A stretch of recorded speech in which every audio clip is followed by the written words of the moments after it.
Pratyusha dead బాడీని చూసినప్పుడు ఆ క్షణాలు మళ్ళీ మళ్ళీ తలుచుకోవాలన్న కొంత బాధాకరమే అని చెప్పుకోవచ్చు. అంటే ఎట్లా ఉండిందండి ఆ పరిస్థితి అప్పుడు ఆ టైంలో? అంటే నా మైండ్ బ్లాక్ అయిపోయిందండి. అంటే ఎందుకంటే మేము ఒక ఉద్దేశం పెట్టుకొని డెవలప్ కావాలా, డాడీ లేడు, మేము డెవలప్ కావాలనే మెంటాలిటీ తోటి కష్టపడుతూ వచ్చిన వాళ్ళం, తల్లి బిడ్డలం బాగా హార్డ్ వర్క్ చేసుకుంటూ కష్టపడి వచ్చినాం. సడన్గా నా కూతురు ఇలాంటి పరిస్థితుల్లో చూసి చనిపోయేసరికి అసలు నా కూతురు ఎందుకు చనిపోయింది, అంత ధైర్యంగా ఉండి నాకు ధైర్యం చెప్తూ ఫ్యామిలీని ముందరకు తీసుకెళ్దామమ్మా, తమ్ముడిని డెవలప్ చేసుకుందాము, మనం డెవలప్ అవుదామని చెప్పే నా కూతురు ఇలా ఎందుకు చనిపోయింది, ఎందుకు సూసైడ్ చేసుకుంది అన్న. సూసైడ్ అంటే నా కూతురు సూసైడ్ చేసుకోదు, ఎందుకంటే అంత బలహీనమైన మనసు కాదు నా బిడ్డది. ఎందుకు చనిపోయింది అని చెప్పేసి అందులో ఏదో ఉంది అనేదే నాకు డౌట్ వస్తుంది. బట్ నా మైండ్ సడన్గా ఇంట్లో పెద్ద కూతురు వెళ్ళిపోయాక ఎలా ఉంటుందండి ఒక తల్లికి? ఇలాంటి తల్లి ఆవేదన, తల్లి బాధ, తల్లి పోరాటం ఏ తల్లికి రావద్దండి. 24 ఏళ్ళు నరకం అండి మాది. పోరాటం చేస్తూనే ఉన్నా.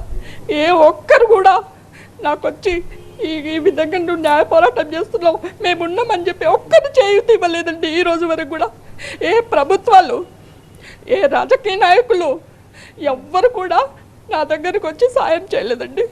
ప్రజాప్రతినిధులు అంటారు, ప్రజాప్రతినిధులు అంటే ఏందండి? ప్రజలను ఆదుకోవడానికి వచ్చిన వాళ్ళు. మరి ఏదండి ప్రత్యూష కుటుంబాన్ని? సినిమా రంగం ఆదుకోలేదు, రాజకీయ రంగం ఆదుకోలేదు, ప్రభుత్వాలు ఆదుకోలేదు,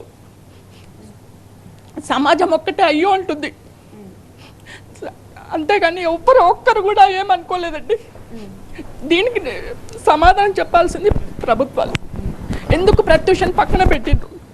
ఇంకొకటండి, ఈరోజు నేను నిర్భయంగా చెప్తున్నాను, ఇందులో ఎవరైతే దోషులు ఉన్నారో, ఎవరైతే అలగేషన్స్ ఉన్నాయో, ఎవరి మీద అయితే అలగేషన్స్ ఉన్నాయో వాళ్ళ ఇళ్ళకి పోతున్నారు, భోజనాలు చేస్తున్నారండి, వాళ్ళ ఇళ్ళలో తింటున్నారు. మరి మా కుటుంబాన్ని ఎందుకు వేరు చేస్తున్నారు? మేము బాధితులం, ప్రత్యూష బాధితురాలు, ప్రత్యూష కుటుంబ బాధితులు. మమ్మల్ని ఎందుకు ఆదుకోవట్లే? మమ్మల్ని ఎందుకు పక్కన పెడుతున్నారు? మేమేం పాపం చేసినాం? పాపం చేసిన వాళ్ళనేమో కలిసి ఉంటారు, పాపం చేసిన వాళ్ళతోటి కలిసి ఉంటారు, బాధితులతోటి కలిసి ఉండరా? బాధితులకు న్యాయం చేయరా? బాధితులను ఆదుకోరా? ఇదెక్కడి సమాజము, ఇదెక్కడి ప్రజాప్రతినిధులు, ఇదెక్కడి ప్రభుత్వాలండి?